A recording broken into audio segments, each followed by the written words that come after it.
One of the most common questions that I get asked on the channel is which headphones will go with this amp, or which amp should I buy to go with these headphones? Another is which headphones would I recommend to go with this particular genre? And my answer is almost always the same. It depends on your tastes. How you like a particular headphone, amplifier, or genre to sound is completely personal. I might like headphone A with a tube amp to help tame its treble. You might like headphone A with a clinical, clean, solid-state amp because you love the treble. So I had an idea to try to help. The following list contains my favourite headphones at every price point. They're just my favourites. What that means is that any headphone not in this list is either not my favourite or I haven't tried it. In other words, it's been excluded because there's another headphone that I personally like more, or that I'm not going to comment on a headphone I haven't tried. And so remember, these are just my preferred headphones. And the reason I think this list could be helpful is you can use it in two ways. Firstly, it's a list of some headphones that I think are fantastic that you might want to check out and buy. Secondly, it's going to give you a good sense of my personal taste in audio, the sorts of things that I think are good. And then you can align your experiences to what I'm talking about here and find out where you sit compared to where I sit. And that's not to say that all of these headphones are the same, but there will be some trends amongst them. Let's get into it. The cheapest option here for about $50 is the Koss Porta Pro. These are always surprising when I return to them after a period of time away. They shouldn't be this much fun for their price, but they absolutely are. In fact, you could swap pretty much any of the Koss headphones in here because they're all just budget headphone winners. I've put links in the description for all the headphones I'm about to talk about, and so in the case of the Koss, it is the Porta Pros that I've linked, but you could really choose any of them. KSC 75s, KPH 40s I think they're called, any of them, they're going to be great. The next headphone is a bit more of a curious one. The HiFiMan HE400SE isn't a headphone that I actually love, but it's probably the best headphone you can buy for roughly $100. And by the way, I'm still persisting with using US dollars as my reference point for now because the vast majority of YouTube viewers are in the USA. With tariffs as they are at the moment and all the fluctuations, there's a good chance that US dollar pricings are going to be all over the shop for a while. And so I might adjust the currencies I use and how I use them in the future. But for now, we're going to stick with US dollars. Back to the HE400SE. These are an impressive headphone for their price. But as I said before, I don't particularly love them. They don't really suit my personal taste for headphones. They're in this position here in this list more by default because I don't see any other headphone for about $100 that I think comes anywhere near the HE400SE. They lack some bass and the headphone design isn't great, but they're just impressive for their price. And then if we move on to the $150 price tag, the FiiO FT1s are a really easy choice here. These things are just so much fun. They don't sound completely natural, they've got a bit of coloration in their sound, but it's all very enjoyable. And then the FiiO FT1 Pro, the open back sibling of the FT1, is my choice at about the $200 mark. They're not as fun as the FT1s, the closed back versions, but they're still an outstanding headphone at their price and one that I would happily reach for. In fact, I contemplated putting the Sennheiser HD6XX in here. That's the version that's been a collaboration with Drop. But when I thought about which of the two I would reach for if both were on my desk, it was the FiiO FT1 Pros that I'd go for. So they're the ones in the list, and the HD6XX, they're not in the list. And on that note, if you're looking for more understanding of my specific preferences around any of the headphones I mention, if I have the space, I'll link the reviews down in the description below for everything I'm discussing here. That is, all the headphones that make the list. There is a chance though that I'll run out of space in the description, so all you need to do if I haven't got the links down there is do a search here on YouTube for Passion for Sound and the name of the headphone. For example, Passion for Sound, FiiO FT1 Pro. That will bring up the review and then you can understand all I have to say and what I think about that particular headphone. Now, let's move on to the next here, and this gets really tricky. This video is sponsored by Deconi Audio, makers of headphone pads, ear tips, a fantastic modular cable system, and even things like headphone carry cases. Visit deconiaudio.com and use the code PassionForSound10 for 10% off any purchases of all their range of products.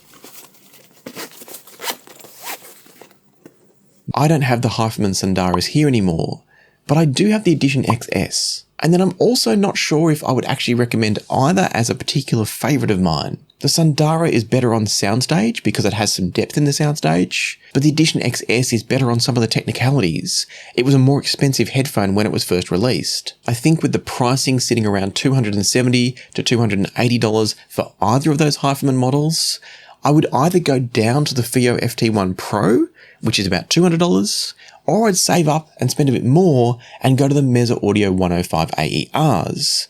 And so I'm not really including either of the HiFimans here, but I also wanted to mention them because they seemed too big of a hole to leave out. Carrying on then with the 105 AERs that I just mentioned, at $400 or thereabouts, these are an amazing headphone. They have the perfect combination of build quality, looks, comfort, and sound. The Ananda Nano at $419 is another headphone that's worth considering at about this price. But again, if you put both in front of me, I'd be reaching for the 105s. That's partly for their sound, but also if you start to factor in build quality and comfort, it's just the 105s all the way for me. Or you could spend just a little bit more money, go up to $450 and get the Sivga SV023, which is a little bit of a sleeper, I think. I rarely see these discussed, but if you pair the SV023 with a nice, especially OTL type tube amp, you're in for a real sonic treat. The SV023s are another really well built and very comfortable headphone. Pretty much anything from Sivga or Sendy is going to be. And so I think they're a headphone you should definitely consider for the price, and so maybe go and check out my review of them. It's quite an old one now, but check that out when I finish this list to see if they might be a good fit for you. And now moving on from the SV023, we've got a bit of a strange inclusion here. It's strange because of its current pricing. At the time that I'm recording this video in May of 2025, the Fosi Audio i5 is part of a Kickstarter campaign. You can pre-order the i5s now, you won't get them for a while, but at the end of the Kickstarter you will, and by pre-ordering them now, you can get them for around about the $400 mark. After the Kickstarter, it appears that the i5s will jump up closer to $600, probably a little bit under, but closer. Even at that price of close to $600, I do think the i5s are worthy of inclusion in this list. They're very impressive and very enjoyable. However, I did also consider supplanting the i5s from this list with the very recently reviewed Sendy Audio Ava 2. I really like both of these headphones and have a hard time choosing. The Ava 2 is a little bit smoother and often a bit easier to listen to than the i5s. But when I did my test of if I had both in front, which one would I reach for first, I was just drawn a little bit towards the Fosi Audio i5s. They take a little bit more effort to get just the right sound with the right source chain for them, but when you get it right, they just engage me a tiny bit more than the Ava 2s. And so now we're going to step up a significant jump to the Meze Audio 109 Pros. We're now sitting at about $800, and these might just be my favorite headphone to recommend of all time. At their price, and with their design, their looks and their comfort, and of course their sound, these are a very difficult headphone to not love. I know some people struggle with their upper treble emphasis, and I get it, but no headphone is perfect. I think though the majority of people are going to be really impressed with them. And so now let's crack the psychological barrier of $1,000, and that's going to bring us to the SJY Audio Horizon Closeback Carbons. These things are absolutely brilliant in general, but are particularly brilliant as a closeback headphone. They sound spacious and relatively open for a closeback headphone.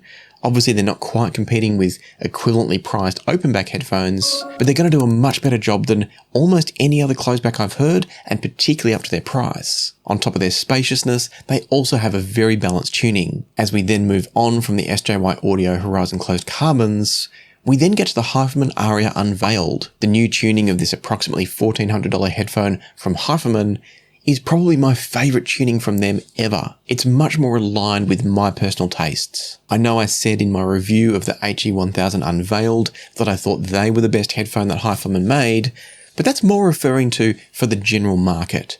In my reviews, I try to think about what everybody's likely to like, what the majority of people are likely to like, and I do still think that the HE1000 Unveiled does fit that bill.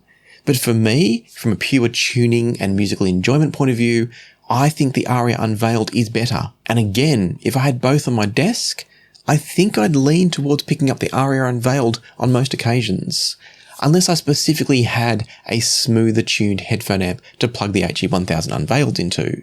In that case, they'd probably get the win, but for general purpose and any particular headphone amp, I'd probably lean back towards the Arya Unveiled. And speaking of the HE1000 Unveiled, I need to give a special mention here to the HE1000 SE. Despite being brighter and more energetic up top than I prefer, at their current pricing of about $1,700 these absolutely deserve a mention here. It's not a favourite headphone that I would reach for casual enjoyment listening, but it's undeniably great at its price. Around a similar price is a headphone that absolutely is one of my all-time favourites for listening, and that's the Sony MDR-Z1R. These are old these days in the world of headphones, they've been around forever, and their price tag of $2,000 could be a stumbling block for some people. But I actually think they're great value at the price. These are the best closed-back headphones that I've ever used when you account for price, comfort, sound performance, and general enjoyment. The DCA Stealths, DCA E3s, and Meze Audio Lyric 2s could all put up an argument,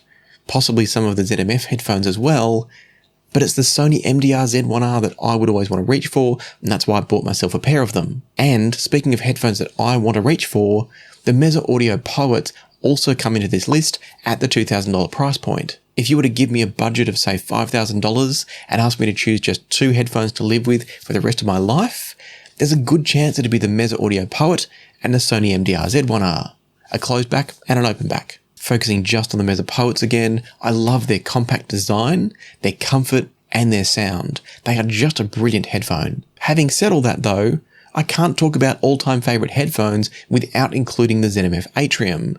This is another headphone that is very, very compelling to me. And in fact, the Atrium forms what I would consider one of my three top all-time headphones that we're getting into now. The open version of the ZMF Atrium comes in, I think, at around about $2,500, and with the right headphone amp pairing, it is probably the most enjoyable headphone on the planet for me. My favourite headphone amp pairing is the shit audio Folkvanger, which you can't buy anymore, but it's an absolutely magnificent combination. Don't fret though, because the Atriums do sound good from pretty much anything. They just go next level with a few select headphone amps. And there's lots of information around the internet about some of the great pairings. Things like the Niche Audio DS-HA3FN gets mentioned. I thought it was great with the Shit Mjolnir 3. They're also fantastic with the Linear Tube Audio headphone amps. So there's lots of great choices. You're not only limited to the Folkvanger, and you're not only limited to tubes. However, when I'm not using the Atrium with the Folkvanger, there are two other headphones that I always go for, and it's a flip of the coin as to which I choose on the day. The Meze Elites are one of those headphones. I use them with the angled Alcantara pads, but they sound great with the hybrid pads too.